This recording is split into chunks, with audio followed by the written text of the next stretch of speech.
పెన్షన్ల పండుగ జరుగుతూ ఉంది.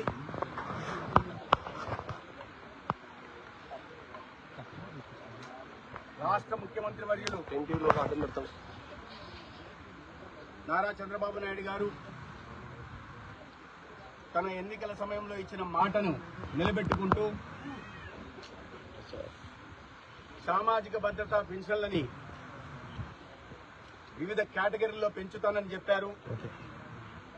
ముఖ్యంగా వృద్ధాప్య పింఛన్ అవ్వాతాతలకి, వితంతువులకి, ఒంటరి మహిళలకి, డప్పు కళాకారులకి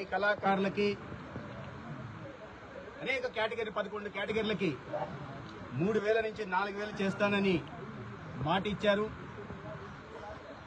ఏప్రిల్ నెల నుంచి కూడా గత ప్రభుత్వం రాజకీయాలు చేసి ఎన్నికల సమయంలో ప్రజలను తీవ్ర ఇబ్బందులకు గురి చేసి, ముఖ్యంగా అవ్వాతాతల్ని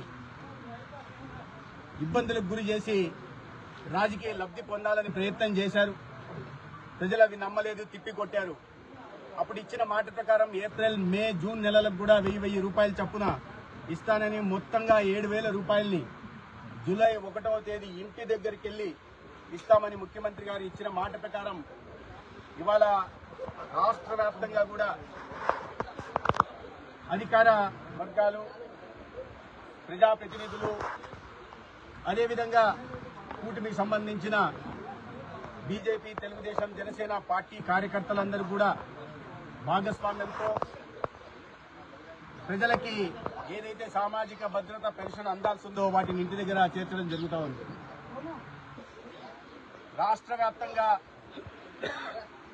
65,18,000 మందికి, సత్యసాయి జిల్లాలో 2,72,000 మందికి, ముఖ్యంగా ధర్మవరం నియోజకవర్గంలో 48,082 మందికి ఈ సామాజిక భద్రతా పెన్షన్లు లభిస్తున్నాయి. దివ్యాంగులకి 3,000 వస్తున్న గత ప్రభుత్వంలో 3,000 ఇస్తున్న పెన్షన్ ని 6,000 చేస్తామన్నారు. అన్నమాటను నిలబెట్టుకుంటూ ఇవాళ దివ్యాంగ సోదరులందరికీ కూడా 6,000 ఇవ్వడం జరుగుతా ఉంది. అదేవిధంగా కాలేయ సంబంధిత తలసేమియా ఇటువంటి వ్యాధులతో బాధపడుతున్న వారికి 5,000 నుంచి 10,000 చేస్తామన్నారు. ఆ మాట నిలబెట్టుకుంటూ ఇవాళ 10,000 రూపాయలు ఇంటింటికి వెళ్లి వ్యాధిగ్రస్తులకు ఇవ్వడం జరుగుతూ ఉంది. అదేవిధంగా తీవ్రమైన అనారోగ్యంతో, పక్షపాతంతో వీల్ చైర్కో లేదా మంచానికో పరిమితమైన వాళ్లకు కూడా ఏకంగా 5,000 రూపాయల నుంచి 15,000 రూపాయలకు పెంచుతామని మాట ఇచ్చారు. ఇచ్చిన మాట ప్రకారం ప్రతి వ్యాధిగ్రస్తుల ఇంటికి, పేదల ఇంటికి అధికారులు, స్థానిక ప్రజాప్రతినిధులు వెళ్లి 5,000 నుండి 15,000 రూపాయల పెన్షన్లు ఇస్తారు. రాష్ట్ర పరిస్థితి పూర్తిగా ఆర్థికంగా చితికిపోయి ఉంది. ఇవాళ ఎక్కడ చూసినా అప్పులమయంగా ఉంది, సమస్యల వలయంగా రాష్ట్రం ఉంది.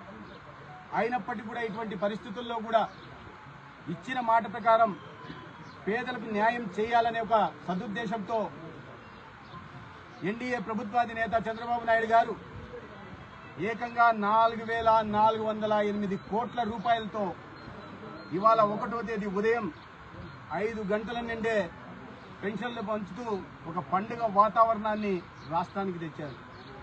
5 సంవత్సరాల అరాచక, అవినీతి, అస్తవ్యస్త పాలనకు చరమగీతం పాడిన ప్రజలు ఇవాళ కొత్త వెలుగు దిశగా అభివృద్ధి వైపు రాష్ట్రం పయనిస్తుంటే దాంట్లో వారు కూడా భాగస్వాములైనందుకు పండగ వాతావరణంలో సంతోషంగా గడుపుతున్నారు.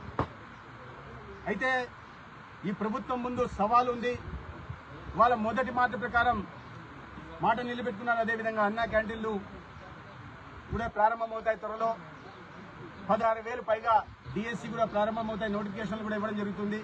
ఈ విధంగా ఇచ్చిన ప్రతి మాటను నిలబెట్టుకుంటూ ఎటువంటి ఆర్థిక పరిమితులు ఉన్నప్పటికీ, ఇబ్బందులు ఉన్నప్పటికీ కూడా వాటిని ప్రజల దృష్టికి భారం మోపకుండా రాష్ట్రం పెనుభారాన్ని మోస్తూనే ప్రజలకు ఎటువంటి ఇబ్బంది కలగకుండా ఈ ప్రభుత్వం, ప్రజాప్రభుత్వం చర్యలు తీసుకుంటా ఉంది.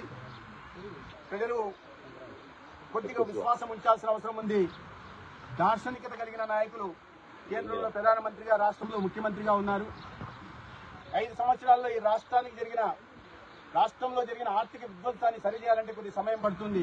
అయినప్పటికీ వాటిని అన్నింటినీ, ఆ సవాళ్లను ఎదుర్కొంటూ ఒక సమర్థత కలిగిన నాయకత్వం ఉంది కాబట్టి రాబోయే రోజుల్లో ఈ రాష్ట్రాన్ని అభివృద్ధి పథం వైపు, ఆర్థిక ప్రగతి వైపు పరుగులెత్తిస్తారు. ఏ వర్గానికి కొమ్ము గాయకుండా, ఎటువంటి రాజకీయ వివక్ష లేకుండా అర్హులైన ప్రతి ఒక్కరికి కూడా పెన్షన్లు అందేలాగా ప్రభుత్వం బాధ్యత తీసుకుంది.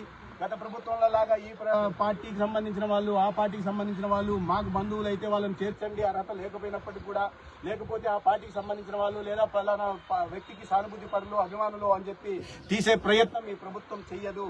అర్హులైన ప్రతి ఒక్కరికి కూడా ఈ సామాజిక భద్రతా పెన్షన్ వాళ్ళ ఇంటి దగ్గరికి వెళ్లి, వాళ్ళ ఇంటి తలుపు తట్టి ప్రతి నెల 1వ తేదీ సచివాలయ సిబ్బంది ద్వారా లేదా మా ఎన్డీఏ కూటమి కార్యకర్తల ద్వారా అధికార వర్గాల్ని ఉపయోగించుకుని చేర్చడం జరుగుతుంది.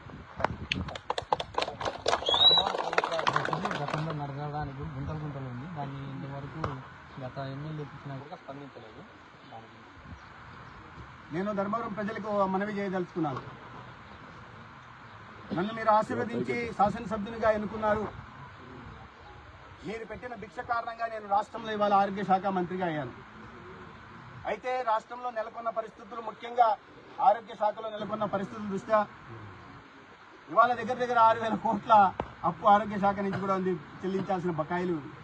అవన్నీ వాటిని సరి చేసుకుంటూ, మంత్రి శాఖని అర్థం చేసుకుంటూ, అందులో ఇప్పుడు వ్యాధులు ప్రబలే సమయం, డయేరియా, మలేరియా, డెంగ్యూ లాంటి వ్యాధులు ప్రబలే సమయం కాబట్టి రాష్ట్ర వ్యాప్తంగా వాటిని మానిటరింగ్ చేసుకుంటూ కొద్దిగా సమయం విజయవాడలో ఎక్కువ వెచ్చించాల్సిన పరిస్థితి వస్తుంది, రాజధానిలో ఉండాల్సిన పరిస్థితి వస్తుంది, అనేక ఇతర కారణాలు కూడా ఉన్నాయి.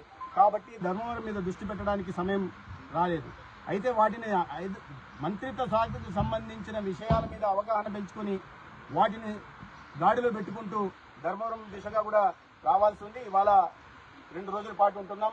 సమస్యల మీద అధికార వర్గాలతో కూర్చొని వాటి మీద సమస్యల మీద అవగాహన పెంచుకొని వాటి పరిష్కారం కూడా దిశగా కూడా తీసుకొస్తాం. రాబోయే రోజుల్లో ధర్మవరం ఒక ఆదర్శవంతమైన నియోజకవర్గాన్ని తీర్చిదిద్దుతామని చెప్పాం. మాట నిలబెట్టుకుంటాం. అది ప్రభుత్వ ఆసుపత్రి అయినా, ఇంకా ఎటువంటి సమస్య అయినా కూడా, మంచినీటి ఎద్దడి పరిష్కారమైనా, లేకపోతే సాగునీటి అందించే విషయమైనా, ఉద్యోగ ఉపాధి కల్పన మీదైనా, ముఖ్యంగా చేనేత రంగానికి అండగా నిలబడడం కోసం మేము ఇచ్చిన ప్రతి మాటని నిలబెట్టుకునే ప్రయత్నం చేస్తాం. దానికి కొద్దిగా సమయం ఇవ్వాల్సిందిగా ధర్మవరం నియోజకవర్గ ప్రజలందరినీ కూడా కోరుకుంటున్నాం.